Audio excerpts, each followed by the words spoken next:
மக்களே, இன்னைக்கு நம்ம ஈச் டே ஈச் இயர் இந்த பகுதியில டே 2 பார்க்க போறோம். சரிங்களா? இங்க பாருங்களேன், population of India is increasing. இந்தியான்னு ஒரு நாட்டுடைய பாப்புலேஷனை நம்ம சொல்றோம்.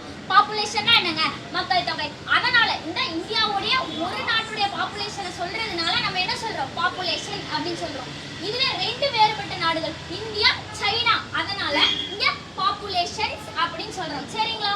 ஓகே, இப்போ நம்ம என்ன பார்க்க போறோம்? people பத்தி பார்க்க போறோம். சரிங்களா? இங்க பாருங்க, people of India are hard workers.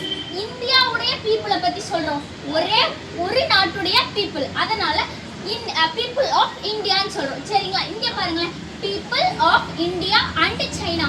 நீங்க ஒரு டவுட் கேட்கலாம், இந்த பீப்புள்ஸ் ஏன் வரக்கூடாது? இந்தியா சைனான்னு நம்ம ரெண்டு எண்ணத்தை ஏற்கனவே பிரிச்சு சொல்லிட்டோம். அதனால இங்க என்ன சொல்றோம்? people.